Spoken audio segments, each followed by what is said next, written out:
Dako naman tayo sa swimming.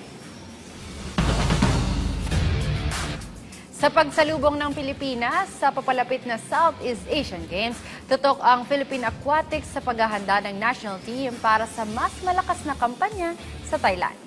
Ayon sa Philippine Aquatics, dumaan sa mahigpit na seleksyon ang mga atletang sasabak sa 4 na disiplina ng aquatics ngayong taon. Ang detalye alamin sa ulan ni teammate JB Junio. Puspusang preparasyon ang isinasagawa ng Philippine Aquatics para sa paglahok ng bansa sa 4 na disciplines. Kabilang dito ang swimming, diving, open water swimming at water polo. Ayon kay Philippine Aquatics Secretary General Eric Buhain, tinaasan nila ang standards ngayong Southeast Asian Games upang manatili ang disiplina at tuluyang makapagsabayan sa ibang bansa. Pinagandaan na rin natin itong SEA Games sa Thailand.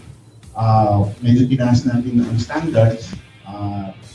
Kumbaga, pinagap naman ng ating community, aquatics community, ang challenge na nilabas natin. So, maganda naman yung naging resulta.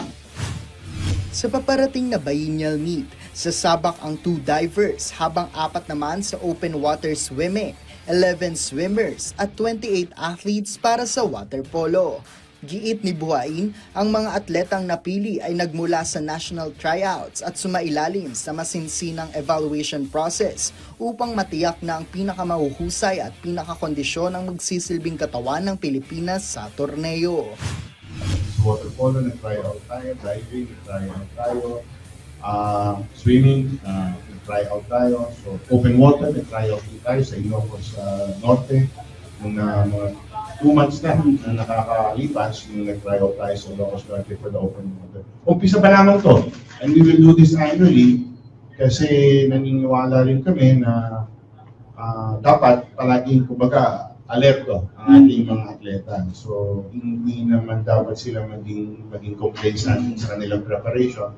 So, every year, magkakaroon tayo ng mga trials, tapos yung mga papasok sa team, yun yung mabibigyan ng pagkakataon. Yung mga hindi makakapasok sa team, they have that opportunity to try out again the following year. So, hindi nawawalan ng chance. No? Isa sa mga tinitignang alas ng Philippine Aquatics ay ang tanker na si Kyla Sanchez na nagdala ng bandila ng Pilipinas sa Asian Games at sa nakaraang Paris Olympics 2024 na ngayon unang beses na irerepresenta ang bansa sa SEA Games sa Thailand sa susunod na buwan.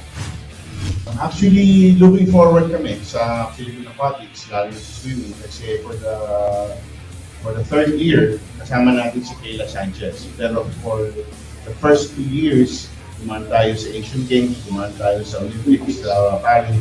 Pero first time, i-represent talaga ni Kyla ang Pilipinas sa SEA Games. So, seeded naman siya in a few events. We're just praying na yung preparation niya is over 100% para dito sa Southeast Asian Games.